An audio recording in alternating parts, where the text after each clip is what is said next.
மருத்துவ அலட்சியம் காரணமாக தொடரப்பட்ட வழக்கில் 8.32 மில்லியன் ரிங்கெட்டை செலுத்தாததால் பறிமுதல் மற்றும் விற்பனை உத்தரவு மூலம் தண்டிக்கப்பட்டுள்ள ஒரு தனியார் மருத்துவமனை ஜூலை 23ஆம் தேதிக்குள் அத்தொகையை செலுத்த வேண்டும். தவறினால் மருத்துவமனையில் இருந்து பறிமுதல் செய்யப்பட்ட பொருட்கள் ஏலம் விடப்படும் என அறிவிக்கப்பட்டுள்ளது.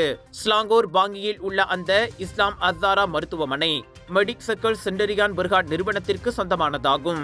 மருத்துவ அலட்சியம் காரணமாக தங்கள் குழந்தை பெருமூளை வாதத்தால் பாதிக்கப்பட்டதாக கூறி புதிதாக பிறந்த குழந்தையின் குடும்பத்தினரால் இந்த வழக்கு தாக்கல் செய்யப்பட்டது.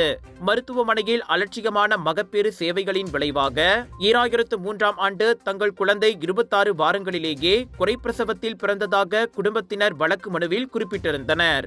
இந்நிலையில் 2020ஆம் ஆண்டு அவ்வழக்கில் தோல்வியடைந்த பிறகு நீதிமன்றம் உத்தரவிட்ட தொகையை வட்டியுடன் செலுத்த மருத்துவமனை தவறியதால் கோலாலம்பூர் உயர்நீதிமன்றம் பறிமுதல் மற்றும் விற்பனைக்கான உத்தரவை பிறப்பித்தது.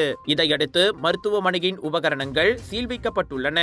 அவை வளாகத்திற்கு வெளியே கொண்டு செல்லப்படாமல் இருப்பதை உறுதி செய்வதற்காக மருத்துவமனையில் காவலர்கள் நிறுத்தப்பட்டுள்ளனர். இருப்பினும் மருத்துவமனை வழக்கம் போல் செயல்பட்டு வருவதாகவும் பார்வையாளர்கள் வளாகத்திற்குள் நுழைந்து வெளியேறுவதாகவும் தெரியவந்துள்ளது.